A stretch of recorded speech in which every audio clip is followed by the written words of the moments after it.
experiment, and the aim of the experiment is to measurement of power of a 3-phase load using 2 wattmeter method and verification of the result using 3-phase wattmeter.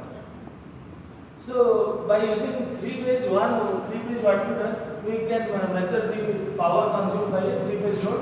However, you can also measure the power by using 2 wattmeter method. So how possible? Let us first understand its theory, and the total explanation will be in your video. That will be the numerical parts, or the theory parts will be sent in a separate video. So try to understand in this video the practical parts, students, and more elaborately I have sent in the other video, which is followed by just after this video.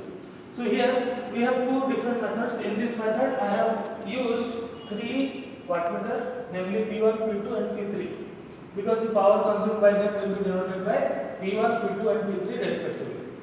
Now in this case I have used only 2 wattmeter, and both these wattmeter will yield me the same power. So how it is? Because already we have known that by using, suppose you have n number of phases, then how many number of wattmeter you will require? You will require n minus 1 number of wattmeter, which was in your EMMI in your last previous semesters. So here also we have, instead of using 3 wattmeters, we have used 2 wattmeters. So these are the power P1 and P2. In this circuit, as you can see, this small winding or number of turn is less. This one are known as your current coil. This is known as your pressure coil. Similarly, here also you have a pressure coil. This is the current coil. Here the pressure coil. This is the current coil. And the connection, the current coil will be connected to the windings. Here also the current coil is connected to the winding. Finally, this current coil will be connected to the winding. Now, what about the pressure coil? The pressure coil will be sorted. Look, all the pressure coils are sorted over a single point, and from there we have taken to the neutral. Now, the final power is equal to P is equal to P1 plus P2 plus P3. Now, what about the power when it is having 2 number of wattmeters? Here there are current coils. So these 2 current coils will be connected to the windings directly. As you can see, these are gone to the windings, and the pressure coil which has been left will be shorted at the point, and finally it will be connected to the last one. So the power which it will yield is equal to P is equal to P1 plus P2. Now we will verify by using P is equal to this P.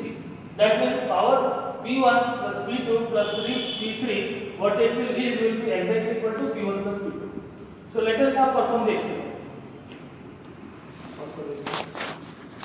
3-phase induction motor, and in this 3-phase induction motor trailer we have 2 wattmeters. As you can see, there are the displays. Now I have connected 2 wattmeters. Let us first take the observation for 2 wattmeters. I will run the motor and I will take the readings, right? This one is P1, this one is P2. And as far as the connection diagram is there, let me just make it a little more simpler so that you will not mess up.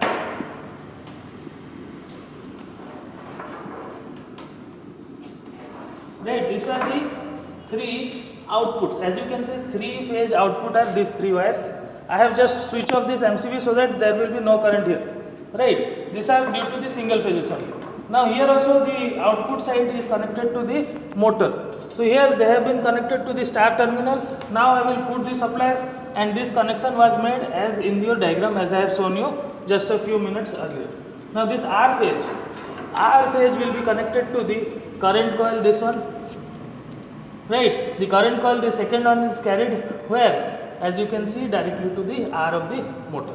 Now Y phase, what about this Y phase? As you can see, this Y I have taken, this Y will be connected over the other phase.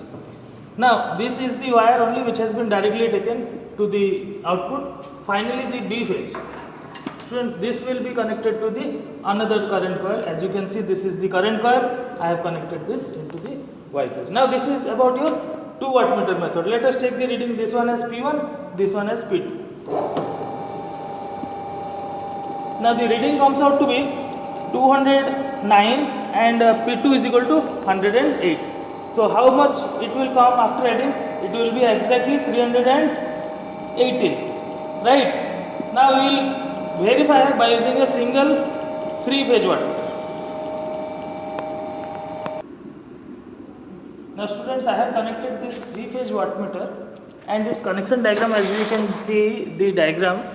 The diagram is the single phase A, B, C, 3-phase. The first phase is connected to the point M, then it has been connected to the voltage V1 as it has been connected over here. Now I will run the motor and we will check whether the wattage taken by this motor is 300 or not. Now we have to multiply it by a factor of 4. So it is around 80. So 8 4s are 32, 320 watt. So exactly the wattage consumed by the 2-phase wattmeter is equal to the wattage consumed by a single 3-phase wattmeter. So this was all about your 9th experiment. Thank you students for watching.